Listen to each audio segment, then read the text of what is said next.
Matt Gaetz and Andrew Cuomo are now part of a new disgusting club, the Never Resign Club. Wow.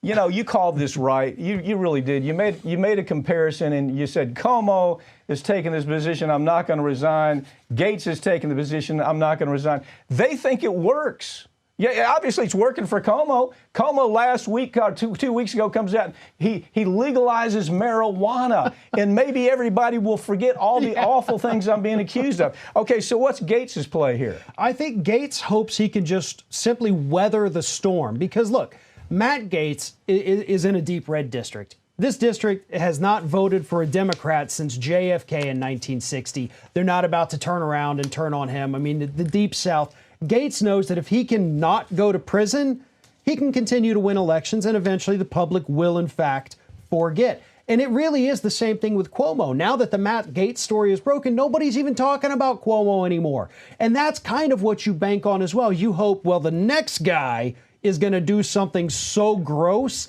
that I'm going to look tame in comparison. All they have to do is weather it until the next person gets in trouble and it moves down the line. Yeah, I mean, it is the waiting game, isn't it? It's like when Bill Clinton not only caught on the Lewinsky, he caught lying. I mean, he was committed perjury, for God's sakes. No, I'm going to wait it out because, this is what he said, the American public needs me. Yeah. The American public needs me. Al Franken had the decency to say, you know what?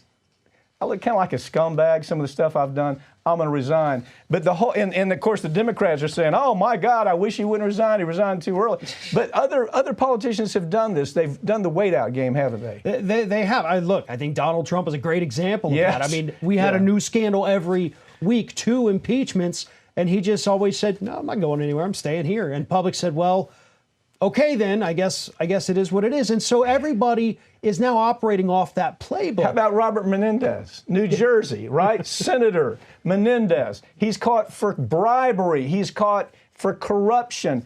Indicted. Now, it didn't hold, but there was all of this information around him. The Democrats say to Menendez, just stick it out. Yeah. Well, he's still there. And speaking of New Jersey, Chris Christie with Bridgegate. Perfect. He did. I mean, you've got, look, example. Lori Lightfoot up in Chicago, the mayor covered up the video of the kid being killed. Like, there's political scandals that 10 years ago, these people would have been out of the office by noon. Yeah. And we would have moved on to the next person. But everybody thinks now, well, I've got the entire party behind me because everything's so tribal. They're not going to turn on one of their own, and they don't. Look, we do the show. Every time we do the show and we criticize a Democrat, people go freaking crazy like we're some kind of right-wing nuts. They're the nuts because they don't have the ability to analyze both sides and be honest about their candidate or their party. And that is what's going to allow Matt Gaetz to stay in office unless he's indicted. Right. That is the only thing taking him down, unless he's in jail. And I don't, exactly. He's got to be in jail to do that.